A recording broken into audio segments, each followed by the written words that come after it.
A cloudy day in Cleveland, Ohio, with the threat of some showers. Nothing serious. We should get game 2 in. Oh, Ashley, do we need it in the worst way? Oh, we need it really bad, of course. Hoping some of that late season magic can come back to this Cleveland Indians team. That's for sure. I love you, Cleveland. And I love you, Ohio. And a very pleasant good afternoon to you. And welcome to Drennan Live. Here on your TV home for Indians baseball, Columbus Crew Soccer, your sister network for Cleveland Cavaliers basketball and Columbus Blue Jackets hockey. We are Sports Time Ohio. I'm Bruce Drennan along with Ashley Collins and our whole cast of talent from the Indians telecasts and Indians Live pregame, postgame. We'll do it again, hopefully not for the last time in 2020. I know. We have joined forces with everyone, if you will. So plenty to cover today. Backs are up against the wall, as we know, against the Yankees in Game 2 tonight. And we have a jam-packed show for you right here. We'll take you right up to 7 o'clock tonight. We're going to have Matt Andre coming in just a minute, but Sandy Elamar's press conference, fair or foul, we'll include everybody in that. That'll be a lot of fun. We'll take your phone calls, and we'll also cover a little bit of the Brown-Stefanski's press conference. There you see it. And so we'll do it kind of the same way as we did yesterday, incorporating everybody, hopefully getting us back on the winning track and evening up this series so we force a Game 3 tomorrow. Yeah, it's fun being with all of you. The pregame leading up to 7 o'clock, as I said, but hopefully the Indians can pick up the pieces now and have a chance then to play tomorrow as well. Nissan Road ahead tonight, 7 o'clock. Tomorrow night, if we win tonight, will again be a 7 o'clock start against the Yankees. And we will be on the air at 5 o'clock tomorrow, regardless. Whether we win or lose tonight's game, Drennan Live will air tomorrow for consistency purposes. Tomorrow from 5 until 7, like we've been doing yesterday and today. It'll just be you and I, though, tomorrow if they lose. So hopefully we'll have the whole team. It'll be lonely, here Ashley. with us. Very lonely. We're so crowded around here. We're doing social distancing. Don't get us wrong, But we love having all the guys with us, that's for sure. But and we do have to take a look back at last night's game, unfortunately, and it was Aaron Judge who set the tone very early as the Yankees went on to rout the Tribe. Yeah, Hyundai box score. We look at it. LeMahieu got on, then Judge went the opposite way with that home run. That's what he does best, going to right center. The pitch was up and in, or up and out, where he could extend his arms. And, we were talking to the guys off the air, Ash, before we started the show. Bieber just didn't go inside last night, and you've got to do that against the Yankees. Voit had a huge game, going 2 for 5, including a homer. Torres 4 for 4 with 3 RBIs and a run scored. Gardner went deep for them. They hit 3 homers off the Indians, and then there was Cole. Cole went 7 innings and giving up 2 runs on 6 hits, 13 strikeouts, did not walk anybody. On the other hand, Bieber, 4 2/3 only, 7 runs, all earned, 9 hits, 2 walks, 7 strikeouts. Simber and Hill could not keep it close. Don't know if Sandy should have kept Bieber in there for that extra inning. Don't know if that was wise, but especially with his pitch count being what it was. The one bright spot is that it was Naylor for the Tribe. We'll talk about him in a minute. But Bieber, his last 3-4 outings didn't have his best stuff because he's so good. He was still able to get the job done. But last night, as I mentioned, he just did not go inside to the Yankees, and they were able to extend their arms, and they hurt him badly last night. Yeah, we certainly are not used to seeing that from Shane Bieber, as we know, especially like that. And we'll head out to Progressive Field now, and Matt Underwood joining us. And Matt, even some of the Yankees guys said, hey, we didn't expect that from Shane Bieber after you were able to see what he did in the regular season. Hopefully we'll get some of that late season magic back for this Tribe. They need that momentum. They need a push, because right now it's do or die. Yeah, Ashley, last night, let's face it, it was a disaster. 3 pitches into the game, you're down 2-0. But what was even more damaging was Shane Bieber's inability to get out of innings. Twice, he had a chance to escape with 2 outs, but those 3 runs he allowed put them in a hole they could not climb out of. And now they are faced with elimination, so they must come out and play with urgency and determination. The Indians' magical run. Jose Ramirez driving the Indians into October. And the Indians will walk it off yet again. That saw them win 9 of 11 games to earn home field advantage in this wild card series quickly disappeared last night. Not by any sleight of hand, but by the pure might of the Bronx Bombers' bats. Now the Tribe is on the brink of elimination. An unfortunate and all too familiar spot.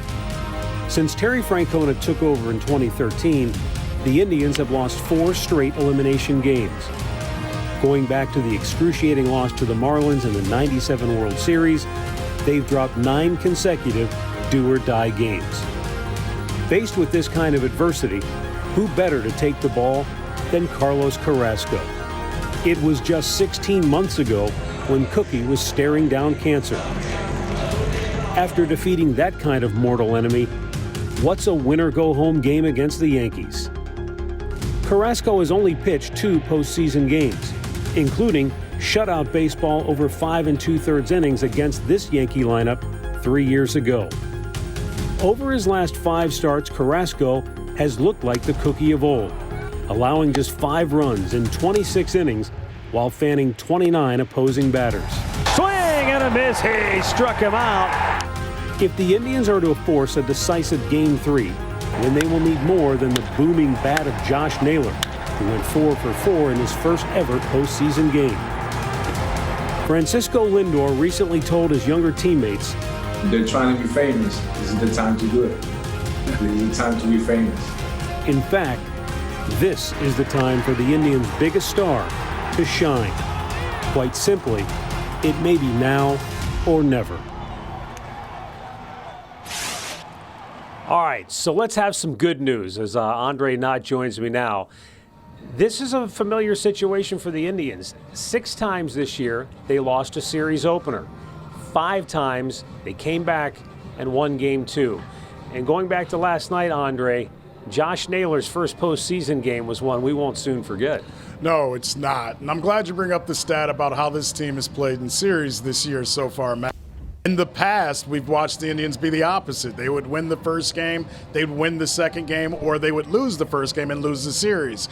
Tonight, they've got to bounce back, and you're right about Josh Naylor. He was not, the moment wasn't too big for him. He enjoyed the moment. He embraced the moment, and that's something the rest of the guys are going to have to do tonight. It's a loss, and we can't really go back and change it. We got to get ready for tomorrow. We got to change the mindset. Bear down, get some rest tonight, and prepare for tomorrow. Study the pitcher a little bit for tomorrow, and just go out there and try to execute. It's a game of failing, and we were on that end tonight, and that's okay. We're gonna come back out there tomorrow and just try to be the best players we're gonna be. They got a good team, but like I said, we got a dang good team too, and I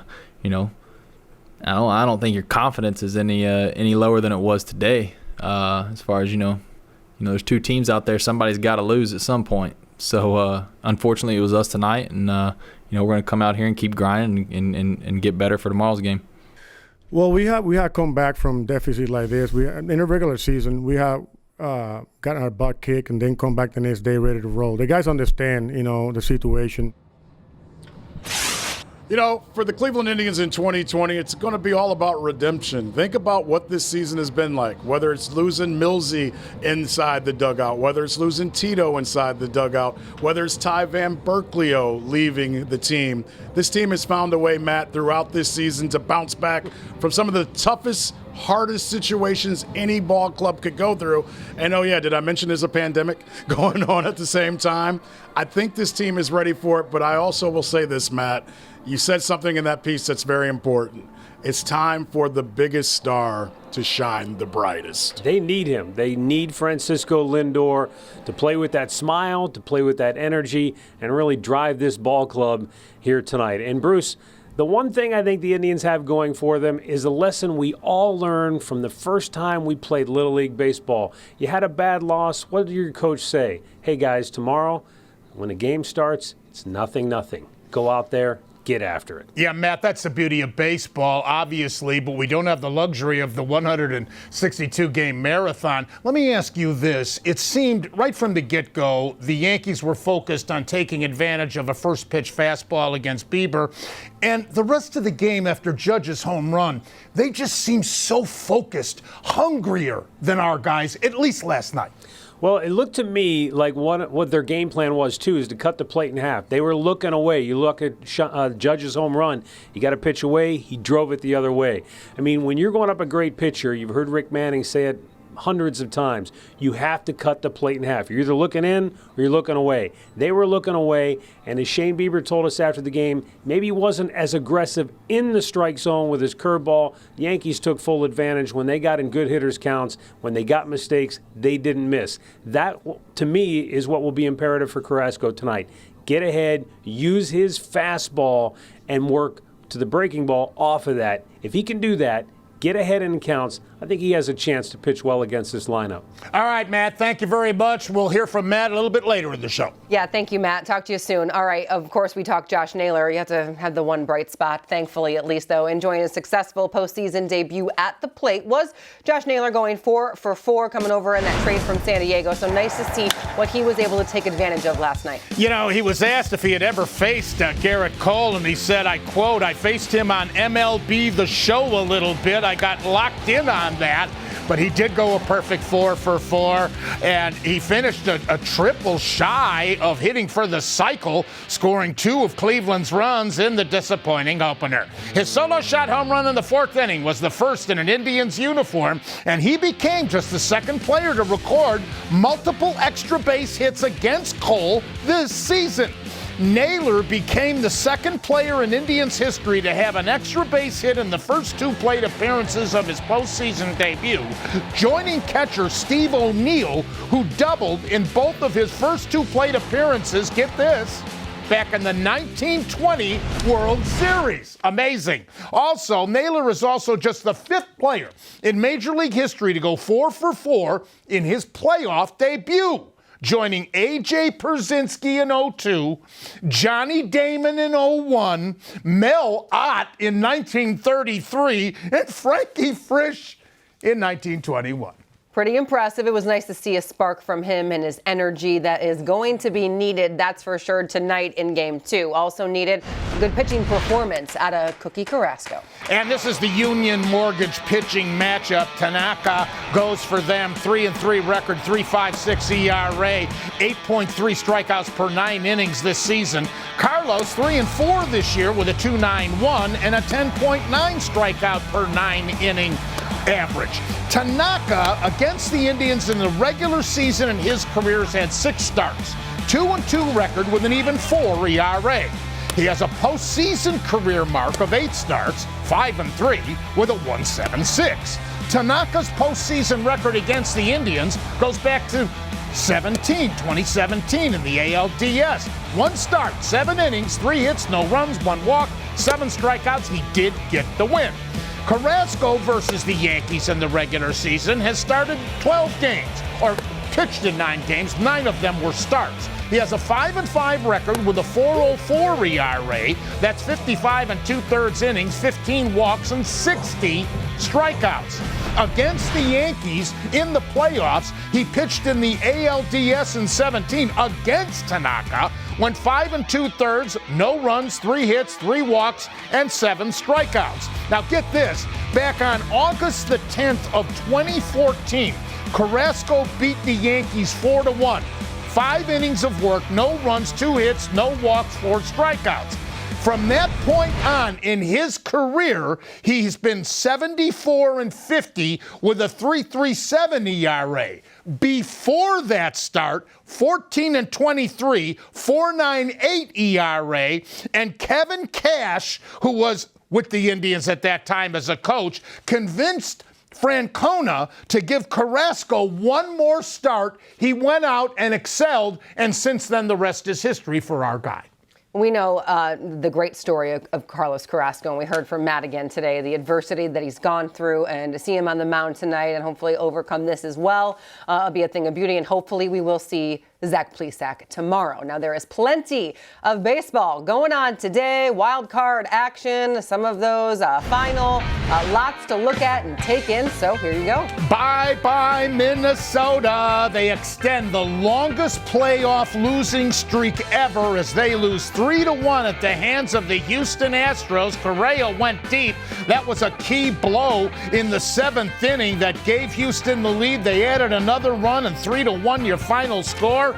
Minnesota eliminated in 2 games. In the National League, a marathon 13-inning affair between Cincinnati and Atlanta, with the Braves walking off in the bottom of the 13th inning. Get this, in the top of the 13th, the Reds loaded the bases with 1 out and could not score. Former Indian Trevor Bauer started for Cincinnati, went 7 2/3, no runs, 2 hits, 12 strikeouts. He was phenomenal, but so was Fried, the starter for Atlanta. He went 7 innings, shutout ball, 6 hits, no walks, 5 strikeouts. The rest of the games, as you can see, still in progress. Miami doing a job on the Chicago Cubs. Happ accounting for the only run for the Cubs. That was a solo shot home run. That game's almost over. Miami would surprise the Cubs with that first game victory.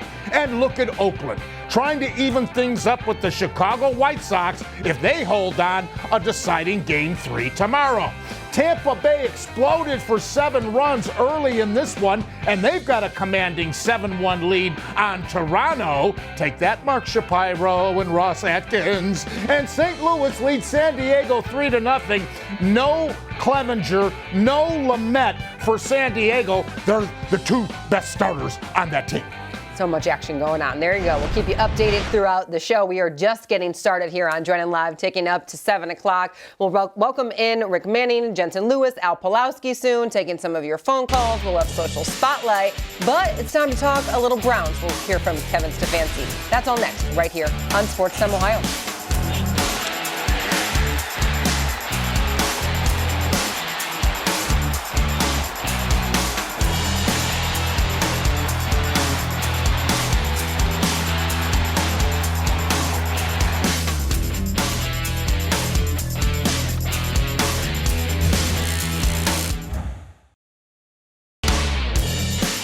Drennan Live is brought to you by Hyundai.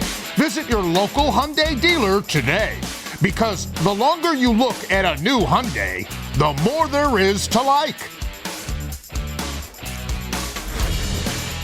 Welcome back into Drennan Live here on Sports Time Ohio, taking you up to first pitch at 7 o'clock, Game 2 between the Yankees and the Indians. Do or die game here tonight. We'll talk a little Browns, though, right now, and some NFL news first regarding the Titans, who had a number of positive COVID-19 tests, and now their game with the Steelers has been postponed. And they're hoping to play it either Monday or Tuesday. The NFL said the postponement will allow additional time for further COVID-19 testing and ensure the health and safety of the players, coaches, and game day personnel. Titans coach Mark Vrabel said that some of the players who tested positive are experiencing flu-like symptoms. Vrabel said he expects the Titans to get an opportunity to practice before they face the Steelers.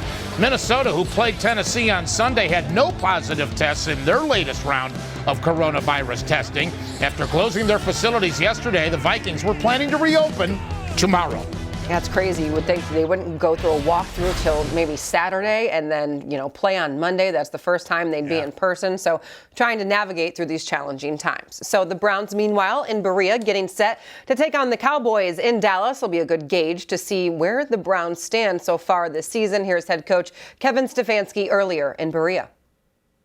This week, I'm sure you got the injury update. We won't have Joel, AC, Tay Davis, Kareem Hunt, or Denzel out there today during practice. We'll monitor those guys, obviously, throughout the week as this goes. Big challenge this week, going down to Dallas, playing a really good football team. They're well coached, having coached against Mike McCarthy for many years there in Green Bay. He does a great job. I think a lot of all sides of the ball for them. Offensively, they have very, very good players at really across the board. Starts with Dak Prescott, who I have a ton of respect for, does a great job in that system and that scheme. They have multiple guys they can spread the ball around to, a big offensive line. So really a big challenge for us. Their defense, I think it's a very, very impressive unit. Up front, they have some very challenging edge rushers, good players in the back end. They are very deep in the back end. They roll different guys in there. Linebacker core that can really run. And then special teams, Coach Fossil does a great job. You got to be on your toes with him. He's known to fake almost each and every game, and they do a great job. So looking forward to the challenge and have to have a great week of preparation before we get on that airplane. So if there are any questions, I'm ready. Fred Greetham has our first question. Hey, Coach, with Grady, do you expect him to be able to play this week after holding him out last week? Yeah, Fred, we're not sure yet. Just kind of see how he progresses each day. Kind of take it one day at a time and see where we are by the end of the week. Jake Trotter, you're up. Yeah, so just to clarify, Greedy and NOV, you expect them to practice today, correct? And then with Joel and Kareem, their injuries, are they more kind of day-to-day-ish, potentially they could be back this weekend? Yeah, I would day-to-day is the best way to characterize it, yes. Thanks, Jake. We'll go to Jeff Shadell. Thank you. More on the injury situation. Denzel Ward, of course, played in that first half. Did he aggravate that, or is this more cautionary today, or how would you describe it? Yeah, I wouldn't say he aggravated it, Jeff. I think it's just something that we got to be mindful about, and going to give him a day here and then reconvene tomorrow and see what we can do with him. Thanks, Jeff. We'll go to Scott Petrick. Hey, Kevin, seeing what's going on with the Titans and the virus, does that inspire you to readdress it with your team? I mean, I know you've been on it the whole time, but is that something you stressed more this week? It's certainly sobering to see what's going on, and I remind the team often about it. We talked about it again this morning, but it's not something we didn't need a reminder, quite honestly. We're very well aware that thing is out there. We're doing everything in our power when we're in this building, when we're not in this building, to be smart, be diligent, and do the things that will keep us safe. Thanks. Nate Ulrich, your line's open. Hey, Kevin. Talking to Baker Mayfield about, going back to Texas and everything. Do you have any sense for this being special to him? I was in the quarterback room this morning. I got 3 quarterbacks going back to Texas with Case and Garrett. So, no, I think those guys understand it's a business trip. And honestly, with the protocols as they are, you can't see friends and family anyway. You see a lot at the hotel. Okay, and Baker has, told us, he could play a lot better than he played in Washington. Is there something about, is there something beneficial about, being able to coach him hard and give him some real, lessons coming out of wins? I mean, I know you really emphasized even that late interception against the Bengals, and then, against Washington, he's telling us, footwork, and there's other things that you needed to clean up. Yeah, Nate, I think it just goes, honestly, you could go up and down the entire roster by position, and I could give you plays that I want our players to do better on specific things. So I know I can be better. The perfect game hasn't been played yet, and whether it's a win or a loss, we got to just have that mindset that we're learning from each rep and how we can improve for the next game. Tony Grossi, we'll go to you next. Okay, I got 2 things real quick. The Dontrell Hilliard promotion, was that reaction to Hunt's injury or to Natson's?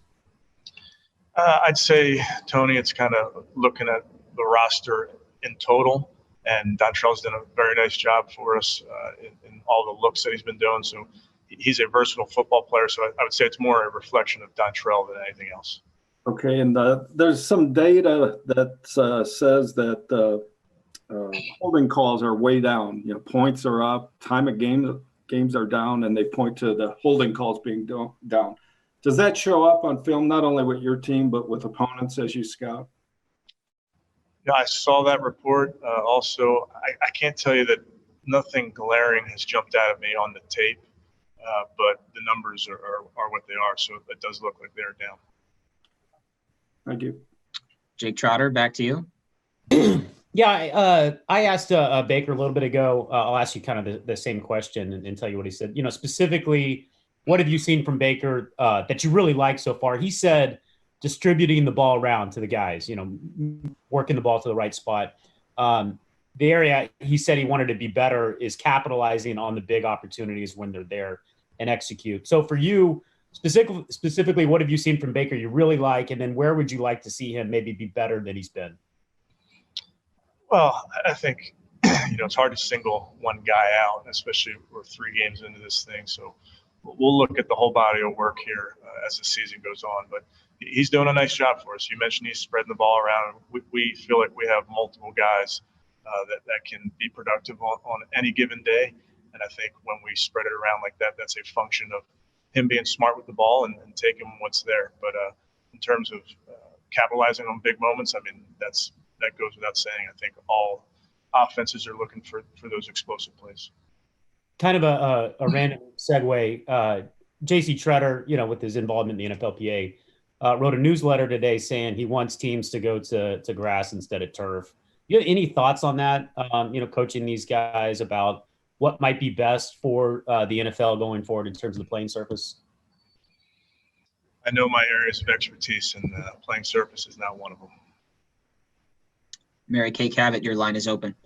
Hey, Coach, can you just talk a little bit more about what you've seen on film of Dak, the shootout that he got into with Russell, how high-powered those guys are and can score at any moment? Yeah, Dak's a special player, and he's got talent around him. There's just these wide receivers just come out of everywhere, and they're all explosive. They're all dynamic with the ball. It's a really smart scheme that they use. And, haven't even mentioned Ezekiel Elliott, who's a premier running back. So they're able to be multiple in what they do. It's very impressive. Kellen Moore does a very nice job.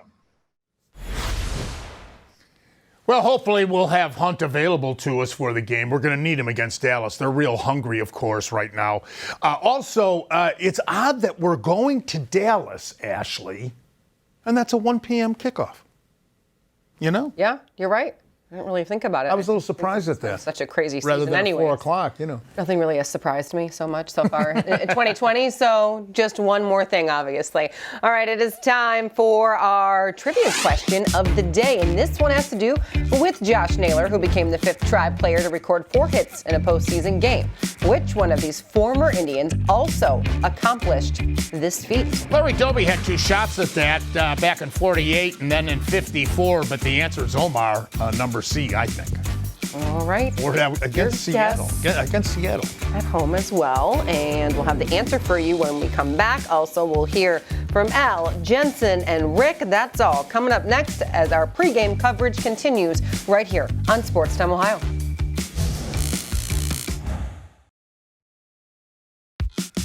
Well, here's the answer to our trivia challenge question today, Naylor, and it was Omar. At first I thought it was Larry Doby, and then I remembered that was in a playoff game against Seattle. Omar had a great game and so that's distinguished company right there, Naylor. There we go, very nice. It was good to see him last night do that, and a good guess from you. Hopefully everyone at home got it right. Welcome back into Drennan Live / Indians Live here on Sports Time Ohio. Taking you right up to first pitch as they try and hold off the Yankees in Game 2. Guys, I just want to mention before, everyone looks so nice today. Thank you, Ashley. That's very nice of you to say. Everyone. Okay, so before Jensen, do you hear that? I did hear that. Everyone. Al, I got a great pocket square that could go with that. I'm going to interrupt and say she looks very nice. Well, thank Absolutely. you. I appreciate You guys were remiss in not mentioning. No, we agree. Look, that was very nice. All right, guys, it all comes down to tonight's game, of course. Hopefully, this team can have a short memory, put that game last night, as bad as it was, behind them, and now it's time for Carlos Carrasco, Al, to rise to the occasion. Certainly is, Ashley. And Carlos Carrasco could be quite a story, too, if he goes out there, beats the Yankees in Game 2 and forces a Game 3. Carlos Carrasco has been one of the best pitchers the Indians have had this past decade, and he had to overcome so much last season. Let's welcome in Matt Underwood and Andre Knott at Progressive Field. And Matt, Carlos Carrasco overcoming what he has to get to this point, it's quite a story. It really is, Al. I mean, 10 seconds. That's how long Carlos Carrasco thought he was going to die. when he found out that he was diagnosed with cancer. Since then, his comeback has been well documented. And Andre, he has a chance to write another incredible chapter to his story here tonight. He absolutely does. Think about it, Matt. A year ago, he was getting ready to win the Roberto Clemente Award. He was getting ready for the rest of the world to know his story. We knew it here in Cleveland. We were a part of it. We watched him go through this. We watched his teammates stand up for him, keep the secret of his leukemia down and not letting anyone else know. Now tonight, he's on the mound trying to save the Indians season. He has a lot of heart, man. He went through a tough situation last year with the cancer. He fought that. I mean, really in reality, you fought the biggest battle of your life, beating cancer. So, baseball game is just nothing but a fun for him now. He has taken it to a different level this year. His physique is much better. He has a lot of stamina, and he's able to come back and throw 95 miles per hour. He has a good separation with a fastball and the changeup, and he doesn't give in to hitters that easy. So he's done a tremendous job bouncing back. It was one of my goals, just to get him back to the field, because what I had last year, it was easy.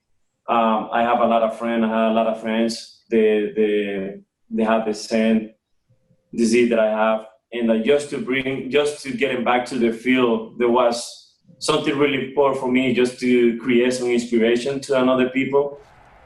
And that was my goal, and that's what I did. And I worked so hard to get to this point right now, because that's what I like to bring. I like to bring some inspiration for another people. There are a lot of pages to Carlos Cookie Carrasco. We've been blessed enough to know him, to see how he gets along with his teammates. And Matt, I've said this before and I'll say it again. The way his teammates kept the secret of what he was going through in this day and age of Twitter and social media, that told me how they really feel about him. And you hear Cookie saying he wanted to get back to inspire people, but he knows the best way to inspire them is going out there, putting up zeros and striking out the opponent to show people that you can come back and be just as great as you were before the hurdle you had to overcome. All right, Andre, you ever see the movie Rocky II? Yeah. All right. Remember his trainer was played by Burgess Meredith? Yes. Character was Mickey. All right. So Mickey told Rocky, in the second time he fought Apollo Creed, you got to change it up. You got to change your approach. Rocky was a southpaw, so he taught him to fight right-handed. He went into that fight fighting right-handed, trying to screw up Apollo, and then he switched to left-handed later in the fight. I think that's what Cookie needs to do here tonight. This year, his fastball usage is down, his slider usage is down, the changeup usage is up. I think he needs to change it up. I think he needs to get back to that fastball, set that up, then throw the slider, mix in some changeups. I think he needs to change his approach to try and knock these Yankees hitters off their high pedestal here tonight. I don't disagree with that, but I'll say this. The curveball has been really good this year, and the fastball, as you just heard Sandy say, he's getting it to 96, 97 late in the game. So, yes, we saw yesterday, and I heard you with Bruce earlier talk about this. Yeah, we know that they didn't cut apart. They went to the outside corner. Cookie's not a guy that goes inside very often with the fastball, but he's going to have to early tonight. If he can do that, Matt, and then getting into his rhythm, it should be a fun night here at Progressive Field. All right, looking forward to it. We got a whole lot more coverage coming from Progressive Field.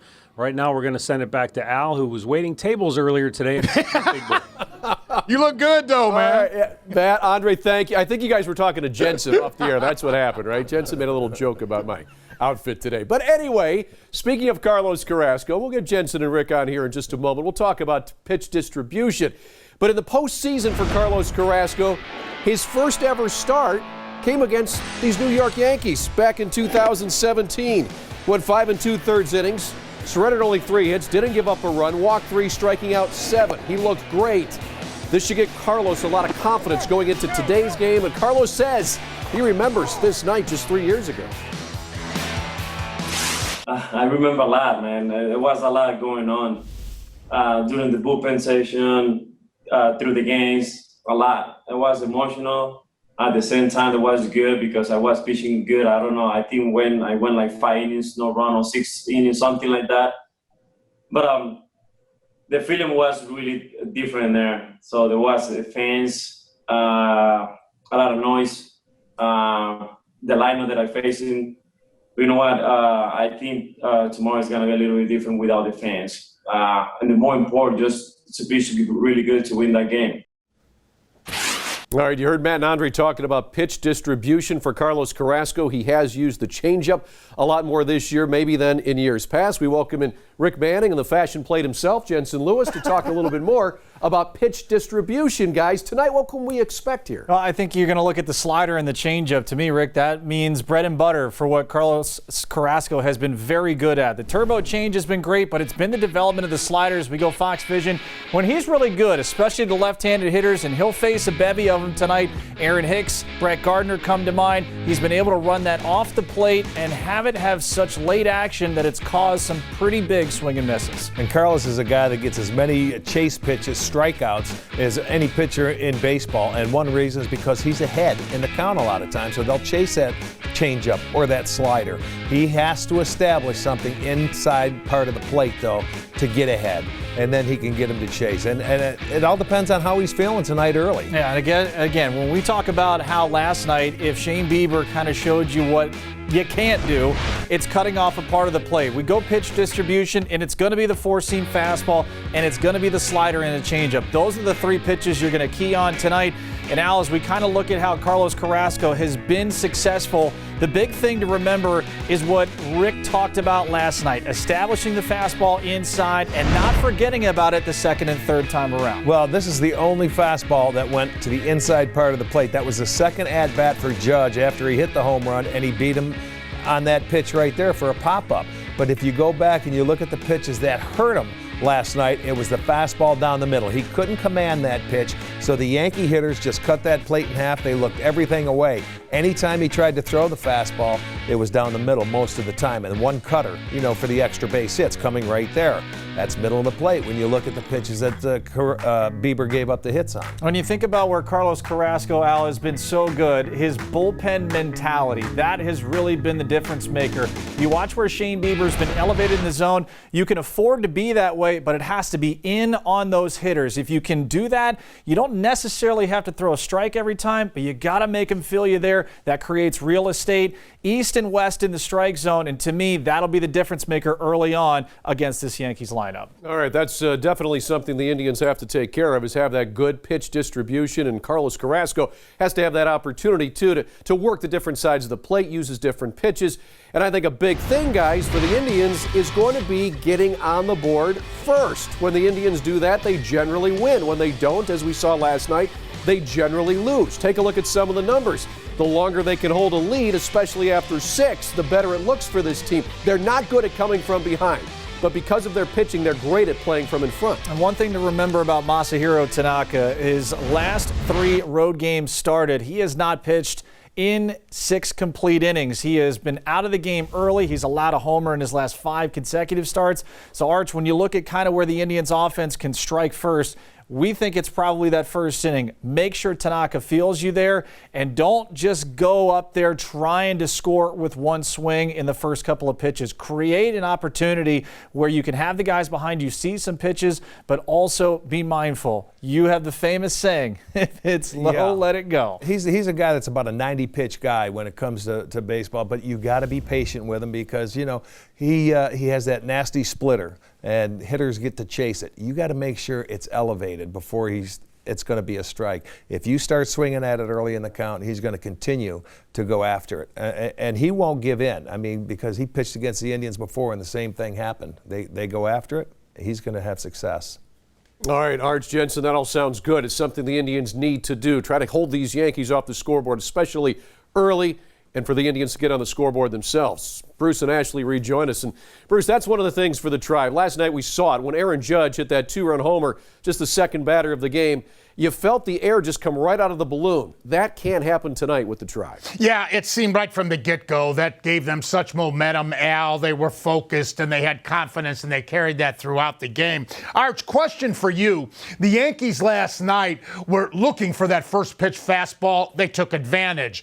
Do you think because of Carrasco keeping it down in the strike zone or lower than the lower portion of the zone, the Yankee hitter's strategy will be a little different, more patient? We'll see. They are a patient bunch, and they will make you work. And if they were searching the fastball, it was only because of location is why they hit it. You cannot go away from a fastball because they hit a couple of them, and that's one thing that happens to Carlos. If you hit a fastball early in the count, he may be afraid to go over there, and he'll stay heavy slider changeup. And let's hope that doesn't get to that point. But he's normally a guy that pitches from in front, and he gets hitters to chase as well as anybody. Gents, this is for you. The fact that Carrasco faced Tanaka back in 17, they both have fared well in their careers against the other team. What does that mean confidence-wise for both these guys? Yeah, I think a clean first inning would be everything. You felt like the Indians were on their heels from that first pitch of the bottom of the first. So a clean first inning and a mindset. We talk about this in elimination games where you can feel pressure or you can impose your will. And if I'm Carlos Carrasco tonight, I am absolutely lighting up the radar gun with my heater and letting those Yankees hitters know I'm not afraid to come in. And then when you got to expand that strike zone, do it smartly and force them to beat you the other way. All right, thanks, guys. Talk to you later. All right, coming up next, time for your phone calls. We'll open up lines to you right now at 844-289-1421. Also coming up shortly, we'll hear from Sandy Alomar. We'll have another edition of Fair or Foul and plenty more to come right here on Drennan Live as we take you right up to first pitch, Game 2, Yankees-Indians.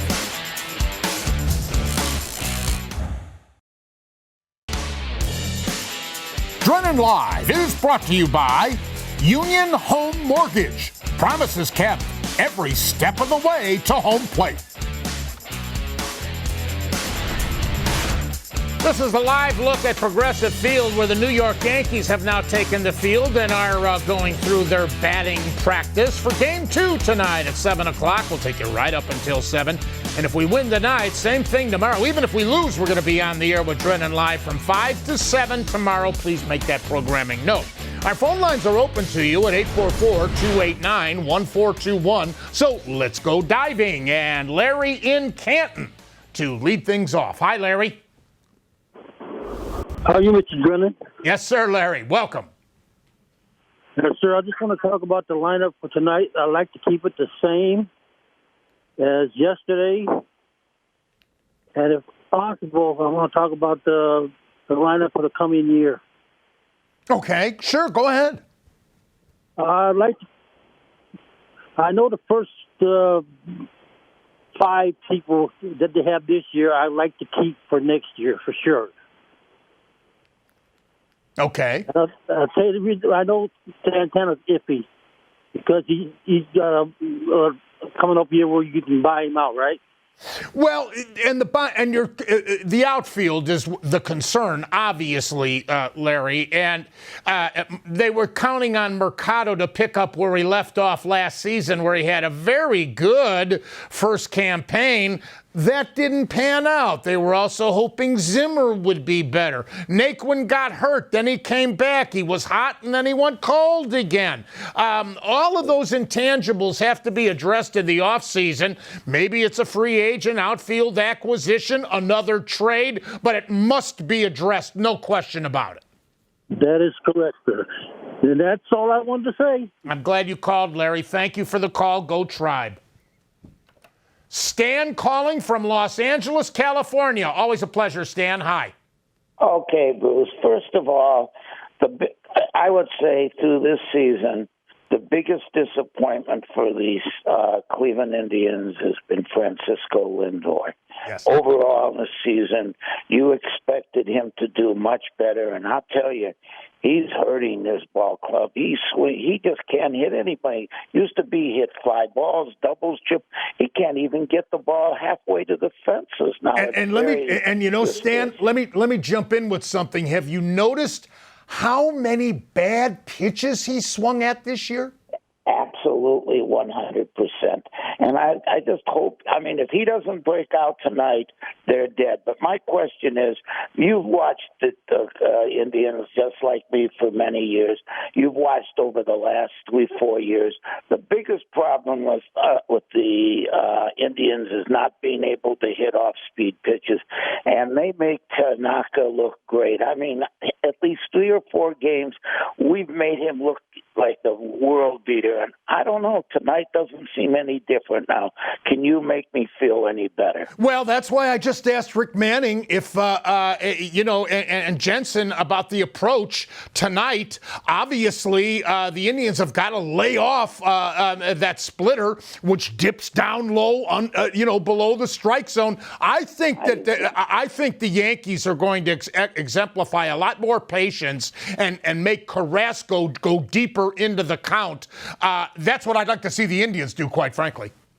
Do you think it's the right choice to pitch Carrasco instead of Plesac? Well, now that we lost game one, I always say, no matter what sport I'm covering, there's no substitute for playoff experience, Stan. And Carrasco's got so much more experience, not just in the playoffs, but overall, than the kid Plesac. So, yeah, hindsight's always easy, but in this case, I don't have a problem with it. I'm actually glad that he's on the hill for us tonight. It's do or die. Let's hope we win, and if not, we'll talk to you tomorrow, but stay well, my friend. All right, you too, my friend. Time to take a break, and we'll have another caller segment for you later on if you want to exercise some patience and be on hold. We'll get to you a little bit later in the show. But when we come back, we're going to hear from Sandy Alomar and the special 2-hour pregame version of Drennan Live.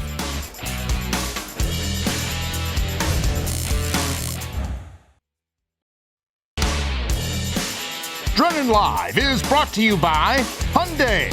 Visit your local Hyundai dealer today. Because the longer you look at a new Hyundai, the more there is to like. Welcome back, and thanks for joining us here on our special pregame version of Drennan Live. We're with you until 7 o'clock, and a big win by the Yankees last night at Progressive Field. So now it's up to the Tribe to bounce back and respond. Here's Sandy Alomar Jr. ahead of tonight's must-win Game 2. You've played in elimination games. You've coached in them as well. I know the challenge is to try to make it normal and not make it like every other game. How hard is that to do? It can be challenging because if you lose, you're going to go home. But when I play, the more I stay, the more I stay in my house, I try to come to the ballpark and stay away from the house because it get me antsy. And now that I'm in a ballpark, I'm more relaxed. The guys here they're in a good mood. They're relaxed. They understand the situation. These are professional baseball players. They understand that if they lose, they're going to go home. We also been in this situation many times, so a few of our guys had that experience. There are others that don't, but they're guided by the guys that do, and we're in a good spot. Hey, you guys have seen Tanaka in the postseason before, and obviously in the regular season. What makes him so tough? It's kind of like Kenta Maeda, he throws a split finger fastball down below the knees and he changes speed very well, keep the ball down. He can sneak in a 94 at times. He knows how to pitch. He's a competitor. I tell the guys all the time that all those pitchers that throw split finger fastball, that's the 90s era. And many people don't see those many of those split fingers these days. So they tend to surprise them a little bit. But he can pitch, and we just have to make sure he brings the ball up.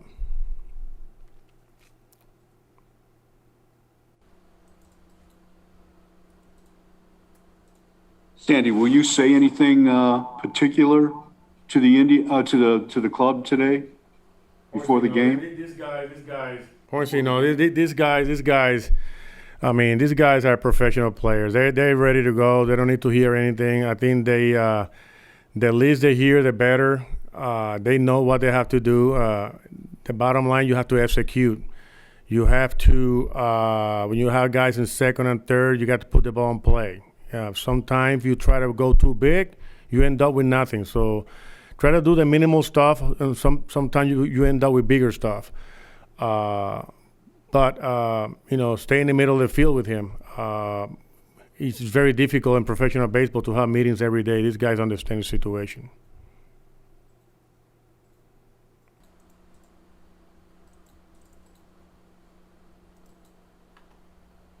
Sandy, when Carrasco, and he's had a lot of success this year, when he has had success, what have you noticed the most out of him?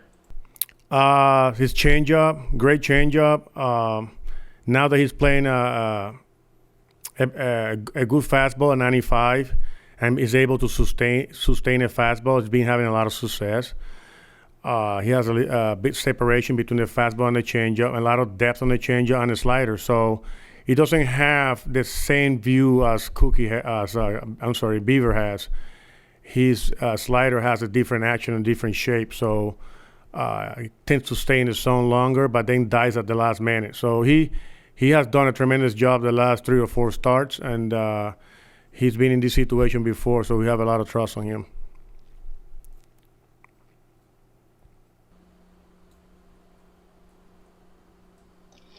Hey, Sandy.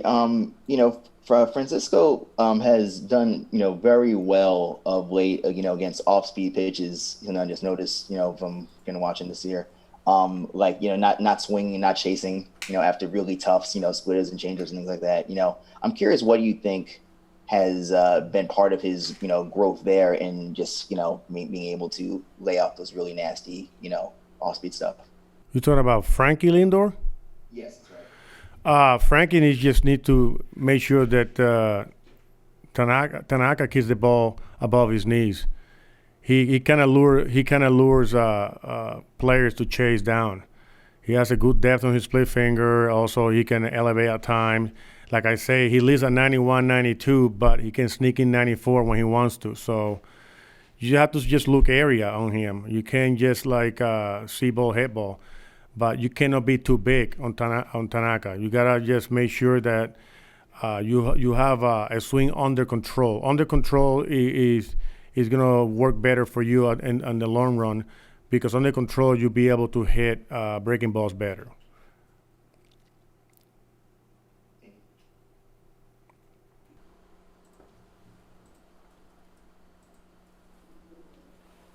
Sandy, you had interviewed for a number of managerial jobs, back earlier last decade. How much has this time sitting in this seat, taking this responsibility, convinced you, A, that this is something that you want to do, that you feel like you would be good at, and B, that do you feel like you are ready to kind of take that next step, and are you hopeful that this leadership opportunity will put you in a position to get more opportunities? That's a great question. I had interviews in the past. Yeah, I have. Maybe 3 or 4 interviews. Some of them being last-minute interviews. I didn't feel that I was never given a chance to go to second interview. So it wasn't just like they call you 2 weeks in advance and tell you, we're going to interview you. So some of the interviews were to me, token interviews. And it's all about if I want to do it or not. I feel like you can only be ready enough to manage.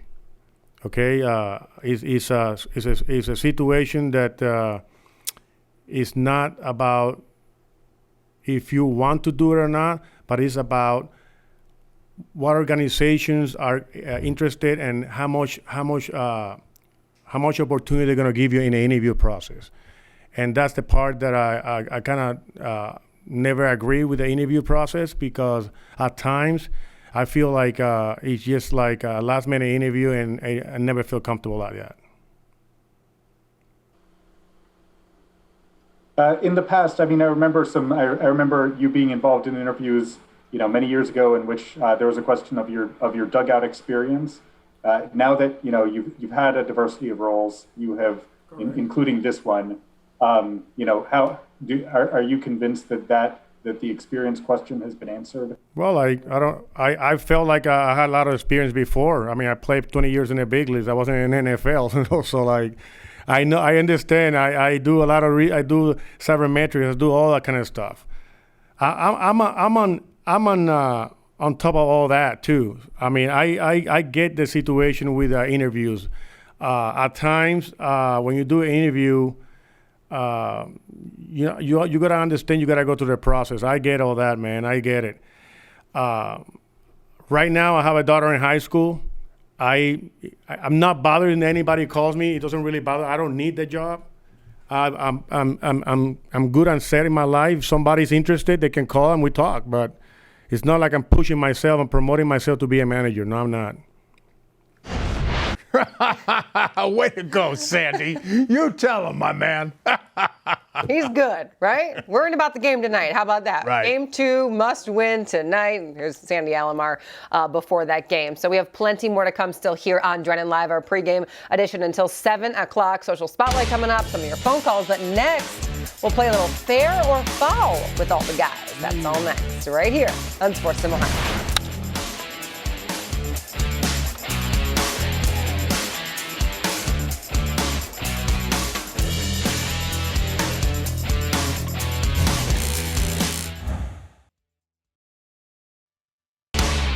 Drennan Live is brought to you by Union Home Mortgage. Promises kept every step of the way to home plate.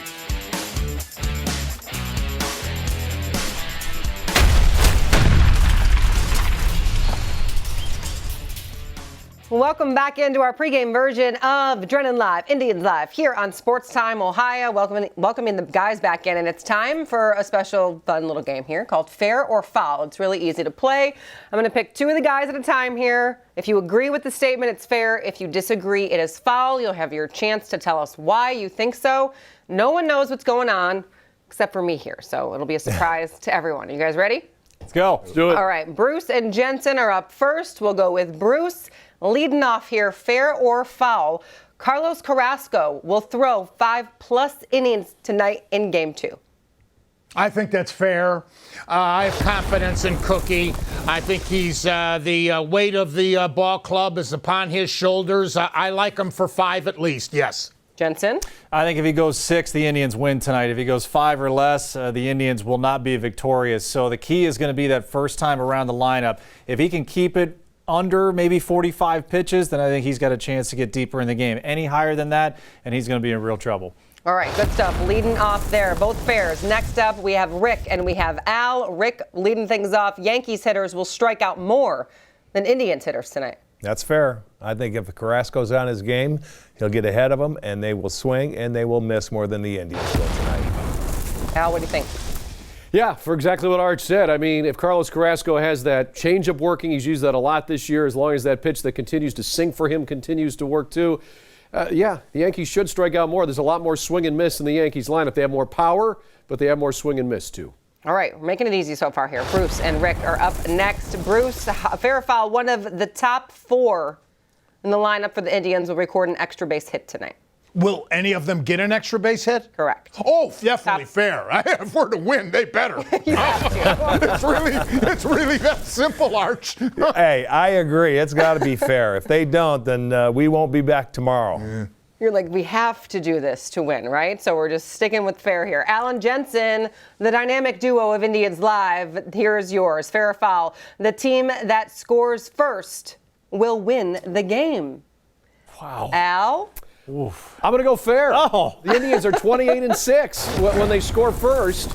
That's the way it is throughout most of Major League Baseball. It's not a guarantee you're going to win if you score first, but the numbers say it's not even close. Like 3/4 of the time minimum every year, the team that scores first wins. So, yes, the team that scores first tonight probably wins Game 2. Oh, boy, as it pains me to say this, I don't think it's in our contract, but per the on-deck circle competition, I have to agree with my colleague here. If the Indians have any prayer, if they got any prayer to win, you know, we were kind of unanimous talking about this before the game. You've got to be able to set a tone early, just like the Yankees did last night. Hit him in the mouth, be able to have Carlos Carrasco settle in.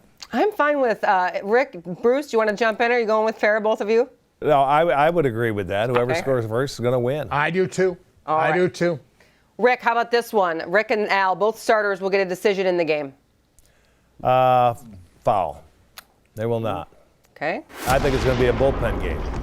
All right. Yeah. Al? I'm going to say foul as well, especially with the Indians. I don't know if Carlos Carrasco is going to be able to go deep into the game tonight. And if the Indians do fall behind early, I don't think they have time to mess around. They've got to win tonight. They got to win tomorrow to advance. So same thing with the Yankees. I don't think Tanaka goes pretty deep into this game. I agree with Rick. This is going to be a bullpen game. All right, Jensen and Bruce up next. Jensen, do you think a 7 or 8 seed will advance in the playoffs? Fair or foul? I picked the Marlins to win the National League East. They almost got there, but they're the 7th seed, or they're the 6th seed, so I can't pick them. I absolutely believe that the Cincinnati Reds have a great chance. I picked them to beat the Atlanta Braves, and I picked the Chicago White Sox to beat the Oakland A's, so I'm on board with both of those. I want the bracket buster. Give me both of them. All right, Bruce. Ooh, Bruce? I'm going to go foul on this one. I know the guys like Miami a lot. I would have agreed with Cincinnati had they not lost today. Chicago's got the shot, but them being humbled today, so I'll go foul on that one. All right, Rick and Jensen up next. We'll talk a little Trevor Bauer with this one. He will lead the postseason in strikeouts.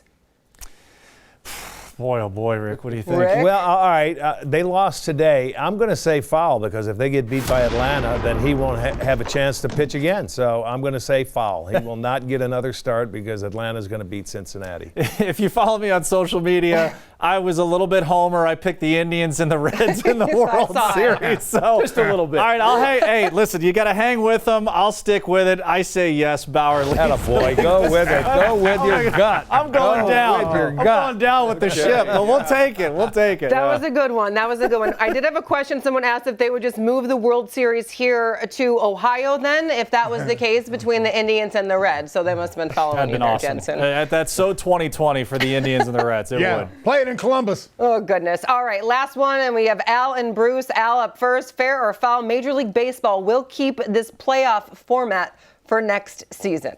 I'm going to go foul because I don't think that Major League Baseball in a full 162-game regular season is going to keep 8 teams from each league in it. Jensen and I talked about this recently.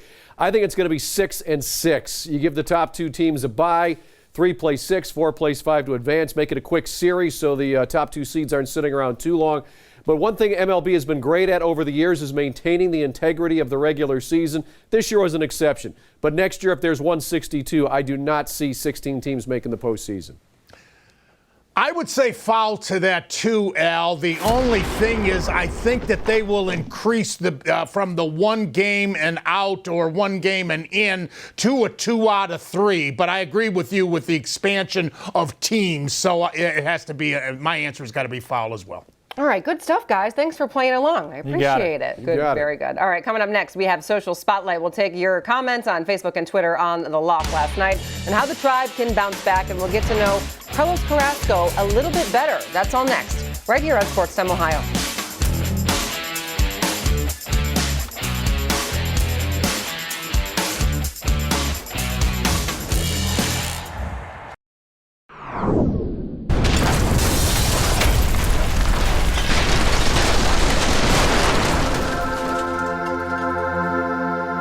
Welcome back. It is time for Social Spotlight here on Drennan Live. We'll check in on some social media and what's trending and things like that, as well as taking your comments on that loss last night to the Yankees. So a must-win.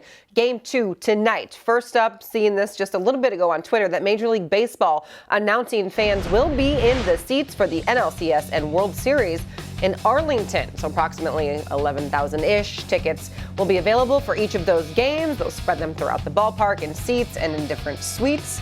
So that's what will be happening. Oh, well, that's good. No word on San Diego, though, huh? Didn't see anything yet. So if I do, I will let you know. Because if we do come back and win this series against New York, that's where we'll be playing. Definitely. All right, so Carlos Carrasco taking the mound tonight in a must-win Game 2. We want to learn a little bit more about Carlos Carrasco. Here's Jensen Lewis with another 5 and Fly.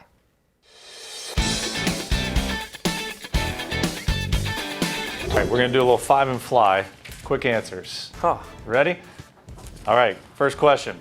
Who is your role model, favorite player, or guy you looked up to growing up? Pedro Martinez. The long fingers, the good changeup, good breaking ball? He was like 5'9" or something like that. He threw like 96, 97 inside, no matter what, who is in the plate. Great movement. Favorite movie? Gladiator. Really? Big Russell Crowe guy? Yes. Okay, all right. I love it. I see you out there. All right, you're a world traveler. You've been, tell everyone again, how many countries you've been to? 42. 42 countries.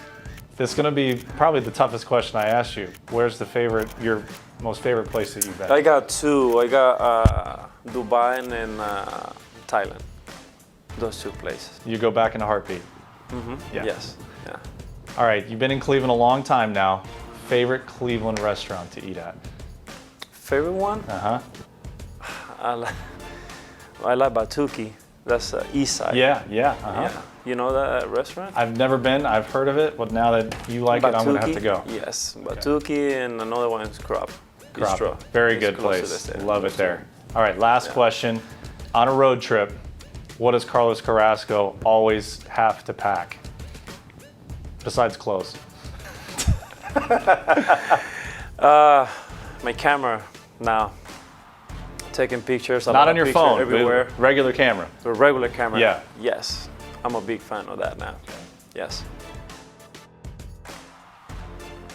What did he say? Dubai and Thailand? Yes. Go back in a heartbeat. His favorite places. Loved all those pictures. About to 42 countries. 42 countries. I love those features. And learn a little more about Carlos Carrasco. So if you see him out snapping some pictures, likes photography. So yeah, that was good. Looking forward to seeing him on the mound tonight in Game 2. All right, we'll take some comments from the fans. There were plenty on our Sports Time Ohio page regarding the loss last night. Robert Caffrey is up first. Shane Bieber went the way of Corey Kluber from the 2017 season. Great regular season and horrible postseason. Unfortunately, it's a fair analogy in the very young career of Shane Bieber. Hopefully, this is not the starting of a trend as far as his postseason performances. Bill is up next. Says, I thought our pitching, was supposed to give us an advantage during this shortened season. Also, Lindor does not deserve a max contract right now. Well, baseball's baseball. I mean, Sandy Koufax never went undefeated. Randy Johnson never went undefeated. They came close a couple of times. Ron Guidry came close. I think he had 3 losses and 20-some victories one year. But absolutely, I agree with you about Lindor. Jim Kohler says Bieber pitched like he didn't want to be there. Where was the aggressive pitcher that we saw all season long? I think it's probably he didn't go inside. Rick Manning and I were talking about that before we started today's show. He just did not go inside, and these Yankees extend their arms. They go the other way very, very well. So when it's out there over the plate, let alone up a little bit, look out. Also said Perez did not call a good game. Offense needing to step up, as we know, and Carlos needs to brush off a few Yankee hitters. I wouldn't criticize Perez. It's all on the pitcher. Come on. Allen says the Yankees have the worst defense in Major League Baseball. Put that to a test of 5 players. Lindor, Hernandez, J-Ram, Naylor, DeShields with good speed need to lay down some bunts. Yeah, well, you can't beat the Yankees by just bunting, believe me. Keys to the game. There we go. Yeah. Keys to a game. All right, Michael Phillips up next says what the whole offense needs to do is before the game, each one sacrifice a chicken to get their bats going. Okay, so we're going back to the movie there. It's just that it's not just that Bieber didn't pitch well. The whole situation to him looked off. Like they got paid. This is what he's thinking happened. Everyone looked a little bit off. They got paid. Just a guess. Write down horrible. What do you think about this? Sacrifice a chicken? Instead of a sacrificial lamb, a sacrificial chicken? Yes. And then it helps you win. Ooh. Good idea, right? Seems a little gruesome. You don't like any of this? You don't like any of this? All right, Nathan Henry. Cookie usually pitches pretty well against the Pinstripes. Also, the Yankees have Cole for starting pitchers, and that's about it. He thinks that Tanaka's washed up.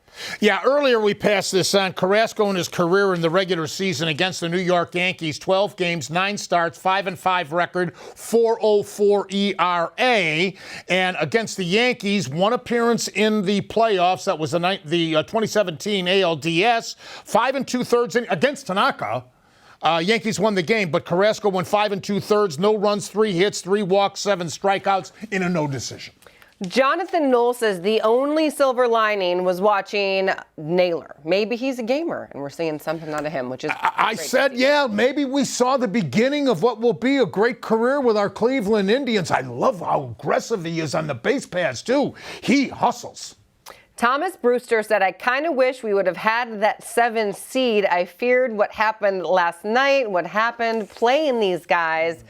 Well, hopefully they can take game 2. But that's a good seeding? point. That's a great point. Sometimes it's luck of the draw. I don't disagree with you there. The Yankees looked like the hungrier team last night, that's for sure.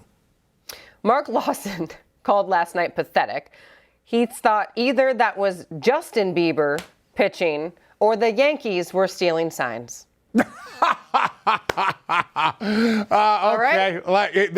The Astros have nothing on them, in other words. Mark Lawson throws that out there. Maybe one of those two stealing things. I don't know. Jim says that Lindor's trade value in his mind has plummeted. We might have to bring him back. You know what? That is an interesting point. We've got quite a few weeks to contemplate that, whether we advance in these playoffs or we do not. And let's, Ashley, remember that. Let's follow up on that as we proceed. He could be right on that. I certainly think that Lindor certainly has to pick it up at the beginning of the next. If he wants to get Machado Harper type money, he doesn't have a prayer of getting Trout money. But if he wants to get Machado Harper type money, that's a good point. Let's contemplate that in the next month or two. All right, last one comes from Dan Valvo. It's going to be tough. Pitching wins in the playoffs, but you still have to score runs. It's our luck. Bieber had his first bad game in the playoff opener. What can you do except try to fight back? You have nothing to lose when it comes to tonight. Well, going back to the guy that suggested we bunt a lot, maybe it would be wise for us early in the game, because you heard on the panel in the fair or foul, we all agreed the team that scores first will probably win tonight. They usually do. But maybe we should try to manufacture a run or two early in the game just to get that edge and play from the lead. All right, thanks for your great comments. As always, we appreciate it. Follow us on Twitter and on Facebook. We'll bring the guys in coming up next. Some of your phone calls coming up later. Don't go anywhere. Special pregame version of Drennan live here on SportsCenter Ohio.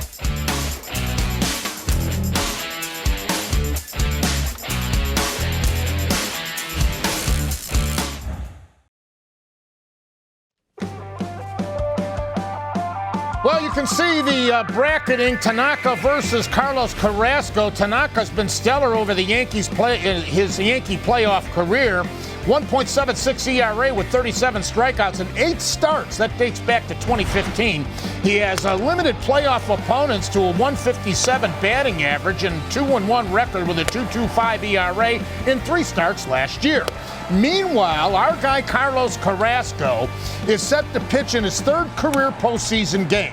He made a start in 2017 and 18 ALDS, owning a 1.64 ERA and 10 strikeouts across those 2 outings. Time to switch back to Studio A. My pal Al Pulowski. Bruce, thanks. And here talking about that pitching matchup you were just discussing. Carlos Carrasco for the Tribe, Masahiro Tanaka for the New York Yankees. Jensen and Rick join us now. And guys, one of the things about Tanaka is if it is low, let it go, right? Absolutely, and we'll bring back a little Indians Live flavor for Rick Manning here. Red light, green light is something we like to highlight for the strike zone.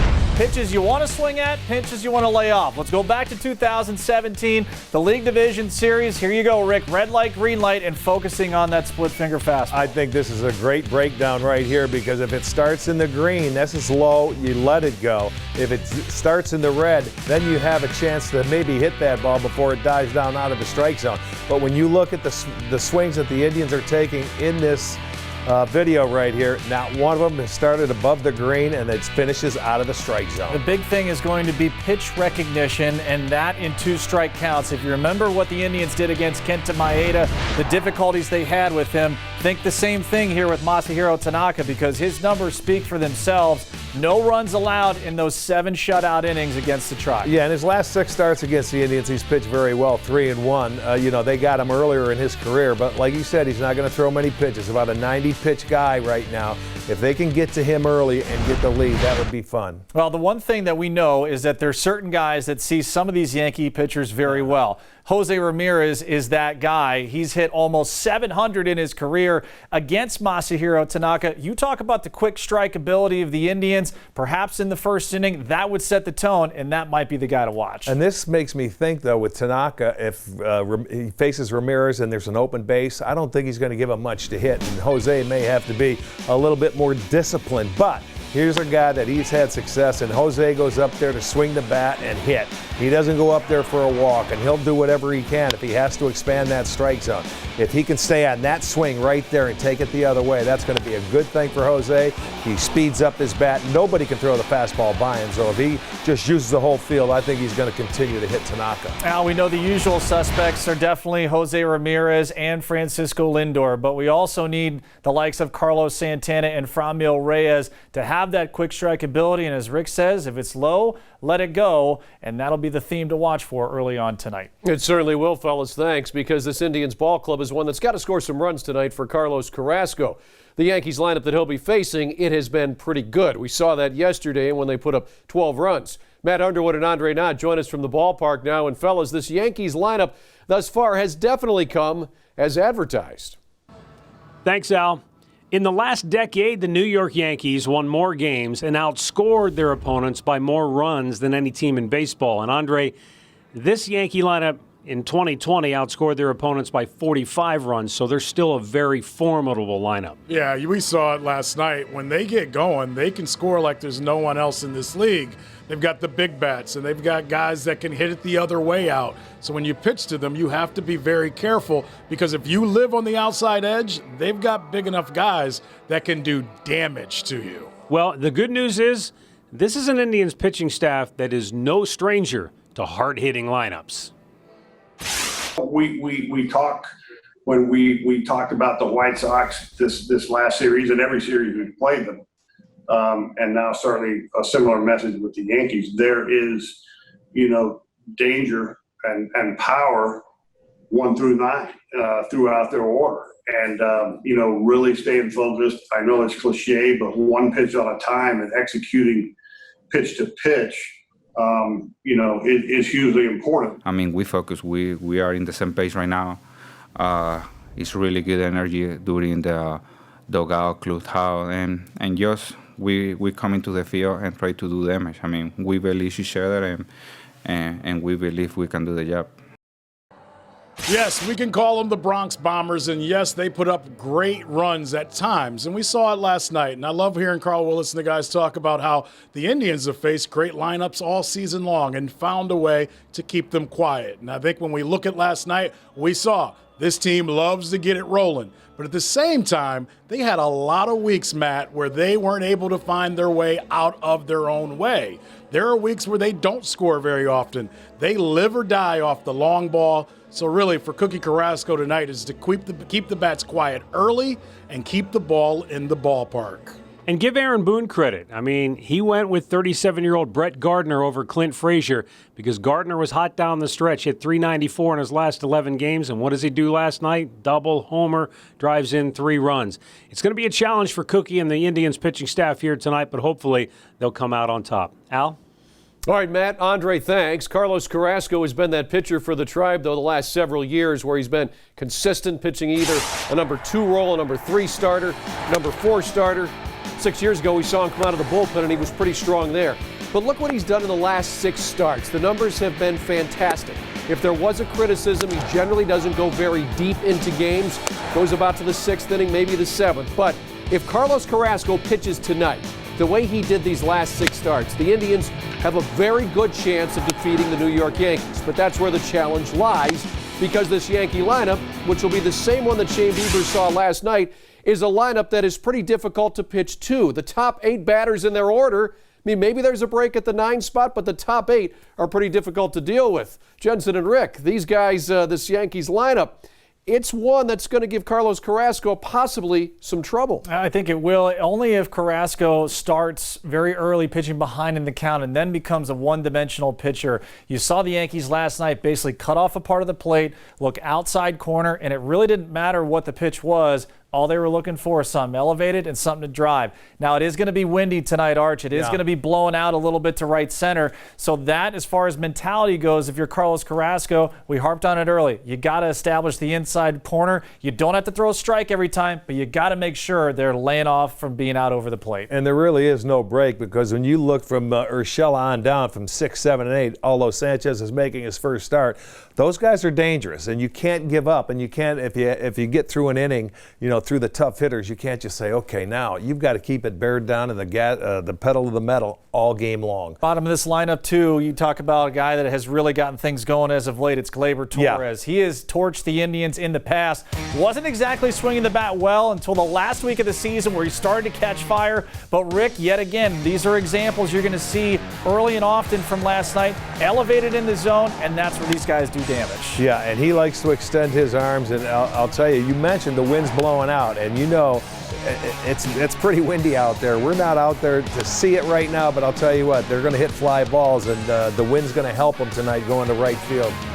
Later in the ballgame, we got to keep an eye on it, although it is cooler out there. Well, for me, Rick, if I'm looking at it from just an elimination game standpoint, top three in this lineup, we saw what LeMahieu did last night. Just get on base, go the other way. Judge takes advantage of a fastball. In your mind, an ideal first inning is certainly a 0 from Carlos Carrasco, but Arsenal-wise, what do you want to see him do right from the get-go? Well, I'll tell you what, just LeMahieu is going to set the table, because he's done that, led the league in hitting, the only guy to do it in both leagues. So he's a dangerous guy. If he gets on, then everybody else feels good about themselves. These other guys aren't inning starters. They're inning finishers. They try to drive them home and drive in the runs. So keep guys off base. Get that first out of every inning, and you may be in a pretty good spot. There you go. Keep the traffic to a minimum, Al, and that's how Carlos Carrasco can get the momentum with the Indians very early, and hopefully the offense can get him a lead. All right, fellas, good stuff there as far as what Carlos Carrasco needs to do to navigate this New York Yankees lineup. Bruce Drennan joins us once again. And Bruce, I have some breaking news for you. It's not necessarily good.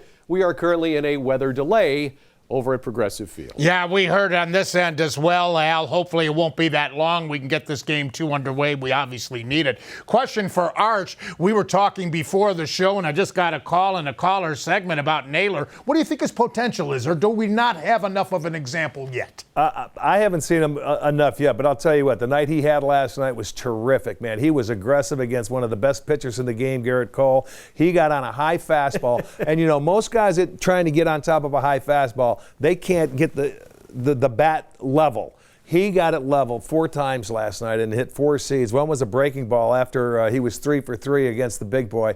I was very impressed at what he did last night. So you got to look forward to seeing him play. He's a first baseman, really, not really a left fielder, and he also made a good catch. So something to look forward to. Yeah, I like his hustle on the base paths, too. Jensen, for you, our bullpen was tremendous this year. It was actually a pleasant surprise. We knew the rotation would be great, but the Yankees got a great pen, too. Who has the advantage if it gets into those pens? Yeah, it depends who has to go to their bullpen first, in my mind, Bruce. And at least for the Indians, something you can take out of last night, you didn't have to use the likes of a Cal Quantrill or Tristan McKenzie to bridge the gap. You would have to believe that Sandy Alomar Jr. not going to wait around a long time tonight. If it feels like Carlos Carrasco doesn't have it from the get-go, you may see Tristan McKenzie in there for some length and then have to match up based on the game situation from there. All right, thanks, guys. Round the Horn coming your way. But next year, phone calls on Drennan Live. We're going to have the game delayed a little bit because of weather. Hopefully not too long.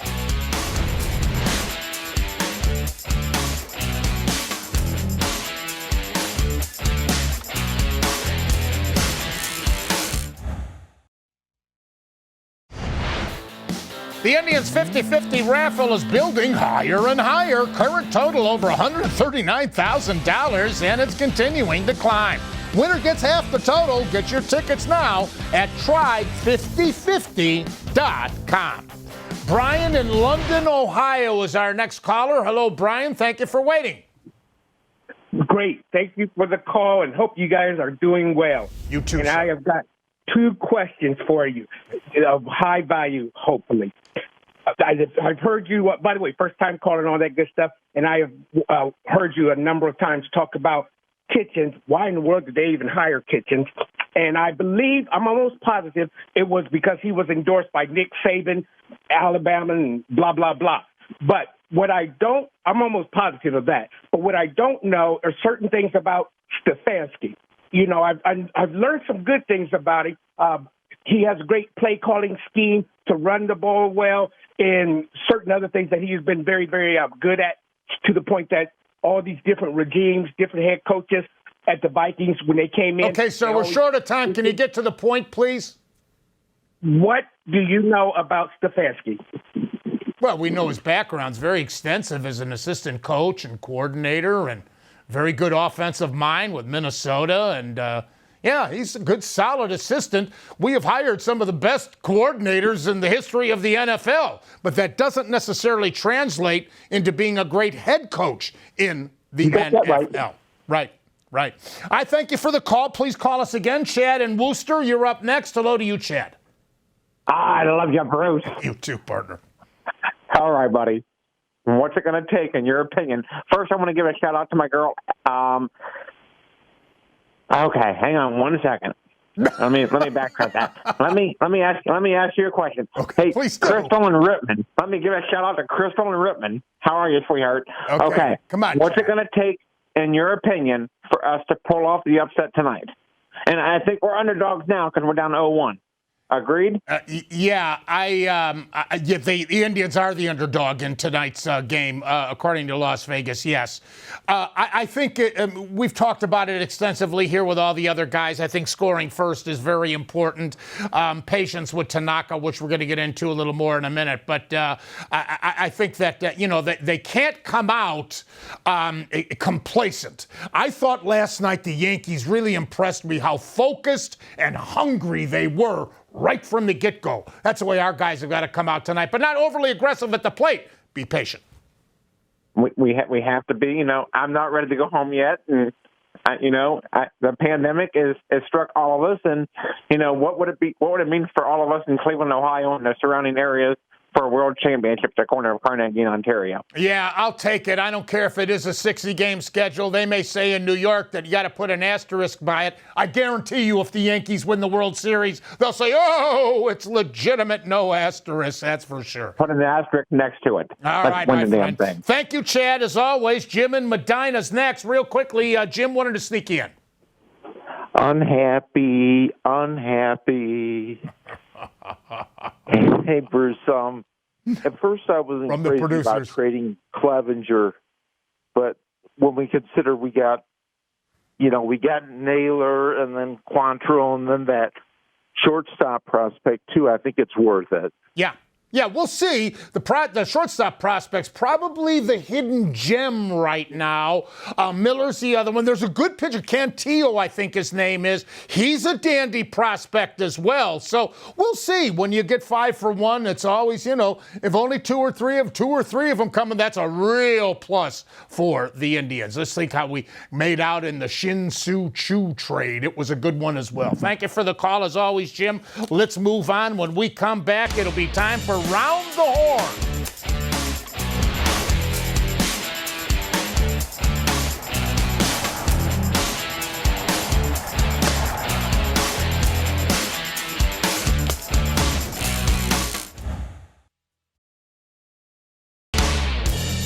Drennan Live is brought to you by Hyundai. Visit your local Hyundai dealer today. Because the longer you look at a new Hyundai, the more there is to like. Let's take a look at the scoreboard. Earlier, Atlanta in 13 innings beat Cincinnati 1-0. The Minnesota Twins season has come to an end. Longest losing streak in playoff history extended. They drop a 3-1 decision to Houston. Oakland has evened up their series with the Chicago White Sox, 5-3, the final of that game, as Oakland got a very good outing out of Bassett. 7 innings, 1 run, 6 hits, 5 strikeouts in that affair. Simeon and Chris Davis went deep for him. But listen to this about the Marlins and their 5-1 victory over Chicago. It was a great win for them, but Starling Marte got hit by a pitch, and his left hand was broken. He also, get this, was hit in the head Sunday in a game against the New York Yankees. I guess he's snake bitten right now, but he likely, I would think, would be out for the duration of the playoffs. And the other game, of course, was almost, Tampa Bay's got things well in hand, at least for now. That game's in the 7th inning. Tampa Bay with an 8-2 lead, and St. Louis leads San Diego 6-3. There you have it, as these wild card series are well underway now, and it is win or go home for the Indians. Of course, they are up against it tonight in Game 2. So, Rick, some final thoughts now and some keys, and how can the Indians force a deciding Game 3 tomorrow? All right, Ashley, I'm thinking the Indians have to score first. When they score first this year, they're 27-8, and it will take a little bit of pressure off Carlos Carrasco. They seem to play much more relaxed instead of playing catch-up. They're not a good come-from-behind team. And then once you get a lead early and the pitcher can get you deep into the middle of the game, just add one on a little bit later, and it seems to go well for them. Matt, what do you have? Thanks, Arch. The last time the New York Yankees had a blowout win, they beat Toronto 12-1. The very next night, they lost 14-1. Masahiro Tanaka was the starting pitcher in that game, and he got bombed, giving up 5 runs in just 4 innings of work. That was only 7 days ago. Mike Hargrove used to say, you hope for the best and plan for the worst. Hopefully, Carlos Carrasco pitches deep into the game. But if he struggles early and gets into a jam, don't be surprised to see Sandy Alomar go to one of his high-leverage relievers to get out of an inning, and then maybe Tristan McKenzie for some long relief. Hopefully, it won't come to that. Al? Matt, thanks. And continuing with this theme, the Indians are a team that need to play from ahead. They're 28-6 when they have the lead. If they score first, they're generally going to win. When they don't, they don't. It's that simple. This New York Yankees lineup scored 12 runs yesterday. After 2 batters yesterday, it was 2-0 after the Aaron Judge home run. So today, put a 0 on the board in the first inning, and the second, and the third if you're Carlos Carrasco. It's not going to be easy, but it's something that the Indians will need to do. They simply can't let New York get out ahead and then keep going like what happened last night. Andre, what do you have? Thanks, Al. Now that Game 1 is all over with and all the nerves are out of the way, it's time for the Indians to go out and play like their hair is on fire. You know, when you see Jose Ramirez running around and that helmet's flopping off, we only saw one guy play like that last night, and that was Josh Naylor playing in his first playoff game. Tonight is the night where you stop worrying about playing the Bronx Bombers and the New York Yankees and all the mysterious things that come along with that. Go out and play your game. Play like there's no tomorrow. Because if you don't, there won't be. So tonight, it's time for the Indians to play like they want to win and play through the rest of October. Jensen? Hi, Andre. Yeah, I think for me, it's the first team to 3, and it's real simple. When the Indians get 3 or more runs, they're pretty much unbeatable. And as the guys have said, it's about getting the early lead and setting a tone. That tone was swung from the second swing by Aaron Judge last night. The Indians have to be able to punch first. They've got to land a haymaker, just like the Yankees did. And then as Arch put, you've got to be able to add on late and put them down to force a Game 3 tomorrow. Bruce, take us home. Well, Jensen, for me, it's patience against Tanaka. And I thought the feature that you and Rick did on the green and the red portion of the zone with him, all those pitches that you showed us from Tanaka were in that lower color. And make him raise those pitches to get it into the strike zone. That means patience. The Yankees lineup is probably the most patient or one of the most patient lineups in all of baseball. The Indians have to duplicate that in tonight's game. All right, never know what can happen on any given night, of course. They're up against it now. We'll see what they're made of. We have Carlos Carrasco on the mound. Now, hopefully, we'll have a deciding Game 3 tomorrow. We would be back with you. But regardless, Drennan Live will be on from 5 o'clock to 7 o'clock, whether or not there is an Indians game. So the time is staying the same. We'll stay consistent through the week. So we will join you tomorrow at 5. It just depends if we will be joined by all the guys in Studio A or just you and I solo. So hopefully we'll have that deciding Game 3. Yeah, hopefully it'll be with all the guys. I certainly hope we get this ball game underway shortly, too, because we are in a rain delay. In case you missed it a little earlier, we announced that the game is going to be delayed some. Hopefully not that long, Ash. Yeah, I mean, it's rough. We knew the weather's kind of been crazy. It was so windy, the temperatures have dropped, and then all of a sudden the rain coming in. So better safe than sorry, I guess, just waiting it out and seeing what may happen. Hopefully they can get that in quick. But you know what, I wanted to mention, because just love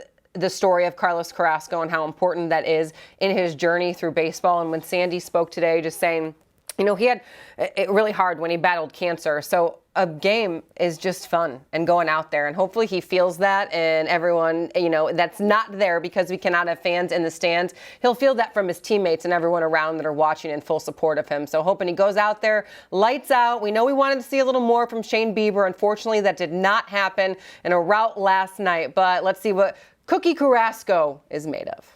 Well, hopefully we'll be using our Drennan live show again as a 2-hour pregame with all the guys. So our thanks to Rick, Matt, Andre, Al, Jensen, and of course, on behalf of Ashley Collins, I'm Bruce Drennan. Go Tribe! Regardless of winning or losing, remember, we will see you tomorrow at 5 o'clock here on Sports Time Ohio. Let's go get them tonight and even up this series. So until tomorrow at 5 o'clock, as always, most importantly, certainly not least, I love you, Ohio, and I love you, Cleveland.